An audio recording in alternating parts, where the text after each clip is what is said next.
Video ini dipersembahkan oleh Bandung Study Club, Smart Friend, dan Khan Academy. Di video sebelumnya kita telah membahas tentang macrostate dan microstate, di mana macrostate ini bergantung pada besarnya 3 parameter, yakni parameter untuk temperatur, tekanan, serta volume. Nah, sehingga ketika kita melihat di sini terdapat suatu wadah yang isinya adalah sebuah sistem dalam bentuk larutan, lalu dibatasi oleh sebuah papan, di mana papan tersebut diberikan tekanan, yakni dengan cara memberikan benda yang berat seperti kotak atau batu, sehingga terdapat tekanan yang diberikan pada sistem tersebut, dan sistem tersebut akan mengalami perubahan volume di dalamnya. Nah, kita tahu bahwa ketika terjadi perubahan volume, artinya terdapat perubahan jarak dari sistem tersebut. Nah, kita tahu bahwa kita lakukan hal tersebut dalam keadaan kesetimbangan. Kita dapat menentukannya dari diagram PV yang kita lihat bahwa ketika kita melakukannya pada keadaan setimbang, bahwa ketika kita memberikan tekanan atau tekanan yang kita berikan mengecil, maka akan terjadi penyesuaian dari atom-atom atau molekul-molekul yang terdapat dalam sistem tersebut.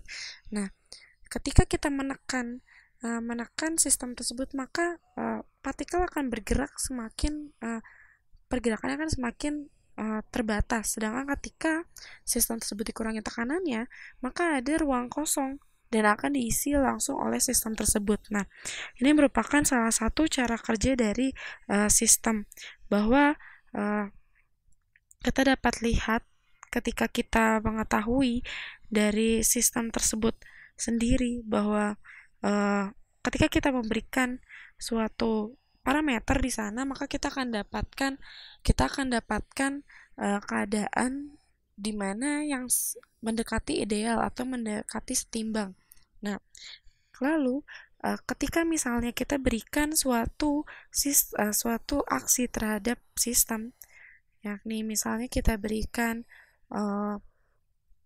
suatu kondisi dari eksternal lingkungannya, maka kita akan mendapatkan kondisi di mana kondisinya tidak mengalami kesetimbangan, atau dapat kita lihat bahwa ketika kita memberikan sistem tersebut suatu keadaan yang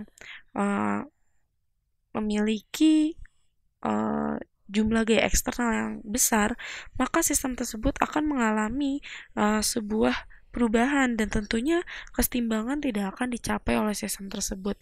Nah, sehingga ketika kita gambarkan tidak akan terdapat reaksi yang maksudnya tidak terdapat jalur yang terbentuk di dalam diagram PV itu sendiri, karena sistem yang diberikan jauh dari kesetimbangan, atau ketika kita berikan gaya eksternal terdapat parameter lain yang menentukan kerja dari sistem itu sendiri, sehingga ketika misalnya kita misalnya ingin memberikan suatu gambaran atau suatu jalur dari titik tertentu ke titik awal ke titik akhir, maka kita harus memberikan sistem tersebut mendekati keadaan setimbang, atau kita dapat menentukan besarnya sistem apa yang terjadi dalam sistem tersebut. Dan ingat bahwa dalam keadaan macrostate, yang menentukan parameter sistem adalah temperatur, tekanan, dan volume. Nah, ketika kita memiliki temperatur yang konsisten dalam suatu sistem, lalu kita memberikan suatu perubahan terhadap sistem tersebut, misalnya tekanan atau volume dari sistem tersebut kita ubah, maka kita tetap dapat mengetahui berapa besar tekanan maupun volume yang kita cari, karena kita telah mengatur temperatur sistem pada keadaan konstan atau parameter yang kita tinjau terpenuhi. Misalnya, kita memiliki suatu wadah atau kotak di mana di dalamnya kita berikan suatu sistem dalam bentuk cairan atau larutan. Kita memiliki, maksud saya dalam bentuk gas di sini, kita memiliki suatu pembatas dari sistem tersebut. Nah, kita lihat bahwa terdapat partikel gas yang bergerak di dalam sistem tersebut. Nah, ketika kita berikan beberapa tumpukan batu ke atas pembatas dari sistem, maka kita berikan misalnya besarnya batu yang diberikan sangat-sangat kecil atau batu yang kita tumpuk sangat-sangat kecil. Nah, kita tahu bahwa berbeda halnya ketika kita berikan massa batu tersebut sangat besar. Kita akan dapat menemukan adanya perubahan tekanan yang begitu besar. Nah, ketika kita berikan perubahan atau kita berikan tekanan yang sangat kecil, maka kita akan mendapatkan kondisi di mana volume dari sistem berubah dengan kecil. Atau kita dapat lihat bahwa dalam sistem tersebut misalnya kita gambar di sini, kita duplikat, dan ketika kita mengambil beberapa bagian dari batu tersebut, maka perubahan volume atau perubahan tekanan yang terasa oleh sistem akan sangat kecil. Oke, kita gambarkan misalnya di sini, maka kita hapus, maka akan terdapat kenaikan volume dari sistem sangat kecil perubahan volumenya, atau mungkin kita tidak dapat melihat secara kasat mata. Nah, sehingga untuk pendekatan ini kita dapat mengetahui bahwa terdapat keadaan di mana untuk menentukan perubahan dari sistem tersebut kita dapat lihat melalui pendekatan. Nah, misalnya kita gambarkan kurvanya, perubahannya ini akan terlihat secara titik-titik kecil, atau ketika kita hanya memberikan satu tambahan beban, maka akan terjadi perubahan tekanan yang sangat kecil dan perubahan volume yang kecil. Nah, kita lihat bahwa hal ini terjadi ketika kesetimbangan mendekati kesetimbangan dengan sangat dekat, atau pendekatan terhadap reaksi kesetimbangan sangat dekat. Nah, ini adalah suatu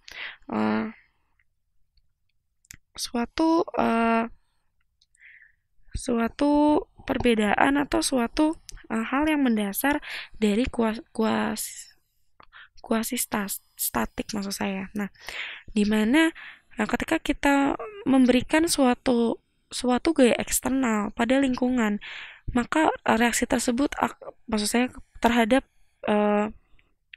sistem, maka yang terjadi dalam sistem tersebut adalah yang terjadi pada sistem tersebut adalah gaya eksternalnya memberikan kesetimbangan yang jauh. Artinya gaya yang eksternal diberikan tak berimbang, atau akibatnya terjadi turbulensi atau gelombang dan seterusnya. Maka secara keseluruhan sistem tersebut dapat melakukan gerak dipercepat atau yang sejenis. Nah, inilah mungkin salah satu konsep dari kuasi statik, di mana ketika kita memiliki gaya tak berimbang yang dilakukan oleh lingkungan terhadap sistem, jikalau kita ingin memberikan keseimbangan kembali terhadap sistem, kita harus memberikan keadaan sistem sesuai dengan berlangsungnya proses dengan koordinasi sistem yang berhubungan dengan sistem secara keseluruhan. Artinya bahwa proses itu tidak boleh diakibatkan oleh gaya tak berimbang yang berhingga, sehingga kita harus mendorong sistem tersebut dalam keadaan ideal dengan hanya mengubah sedikit saja gaya eksternal yang beraksi pada sistem, sehingga gaya berimbangnya sangat kecil. Nah, hal itu adalah hal yang kita lakukan sekarang, proses kuasi statik, di mana selama proses kuasi statik berlangsung, pada setiap saat keadaan sistem itu sangat menghampiri keadaan seimbang termodinamik, dan semua keadaan yang dilewati oleh sistem dapat diberikan dengan memakai koordinat termodinamik yang mengacu pada sistem secara keseluruhan. Jadi intinya bahwa proses kuasi statik ini terjadi ketika kita memberikan gaya eksternal pada sistem sangat kecil, atau kita mendekati sistem pada keadaan yang nyaris seimbang. Artinya, jikalau kita gambarkan dalam diagram, kita akan mendapatkan kondisi sistem pada keadaan titik-titik kecil, perubahan yang sangat kecil, perubahan dari tekanan menuju volume sangat kecil. Nah, yang kita lakukan dalam proses kuasi statik adalah mendekatkan proses sistem itu terhadap keseimbangan. Atau kita gambarkan dengan sebuah kurva, lalu kita dapat artinya kita telah mengalami atau telah memberikan proses kuasi statik di dalamnya. Nah, kita lihat di sini bahwa tiga contoh partikel yang ada di bawah perubahan partikel ini merupakan contoh dari proses kuasi statik, di mana kita memberikan gaya eksternal yang sangat kecil terhadap sistem, sehingga nilai dari volume dan perubahan tekanannya akan sangat kecil, dan kita dapat mendekatkan reaksi tersebut pada hampir nyaris kesetimbangan. Nah, hal ini intinya bergantung pada perubahan tekanan, volume, dan temperatur. Artinya sangat bergantung pada keadaan makrostate ini sendiri. Dan sebenarnya dari keadaan kuasi statik ini kita dapat melakukannya dalam keadaan reversible atau reaksi yang berlangsung secara bolak-balik. Mengapa? Karena kita tahu bahwa kuasi statik merupakan proses di mana kita memberikan gaya eksternal terhadap sistem, dan artinya ketika kita memberikan sistem tersebut suatu gaya eksternal, lalu kita mengambil sistem tersebut atau mengurangi gaya eksternal terhadap sistem, reaksi yang terjadi haruslah dapat menyeimbangkan atau menyeimbangkan sistem. Artinya bahwa ini sebenarnya tidak jauh beda dengan konsep kesetimbangan, bahwa ketika kita berbicara tentang reaksi yang berlangsung secara bolak-balik, artinya kita berbicara tentang reaksi yang berlangsung secara setimbang.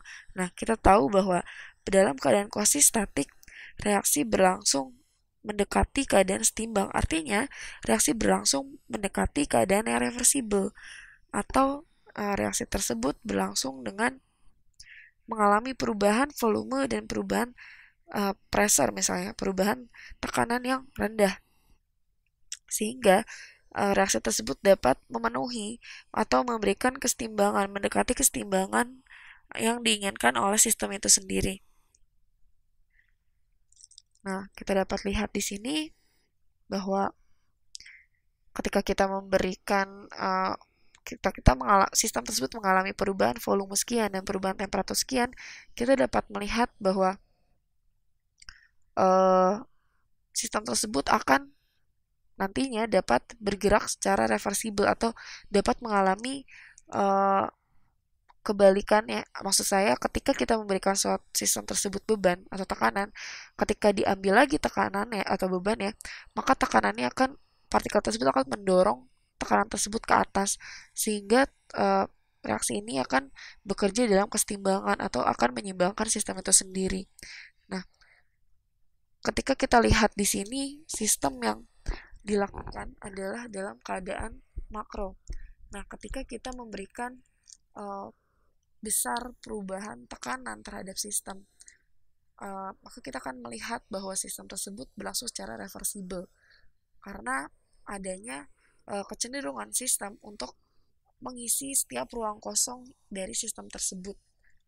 Nah, kita lihat bahwa sistem tersebut berlangsung secara reversible jikalau memenuhi kurva yang terjadi dari diagram PV ini sendiri, bahwa sistem bergerak dari satu titik menuju titik lainnya. Nah, jikalau bekerja secara reversible, artinya titik yang dihasilkan akan dapat dilakukan dengan kebalikannya, atau dapat dikembalikan lagi pada proses awalnya. Nah, inilah hubungan antara proses kuasi statik dengan reversible, bahwa proses kuasi statik ini sendiri mendekatkan proses menuju ke keadaan kesetimbangan, sedangkan reversible merupakan reaksi dalam keadaan kesetimbangan. Ini merupakan hubungan yang secara umum. Video ini dipersembahkan oleh Bandung Studi Club, Smart Friend, dan Khan Academy.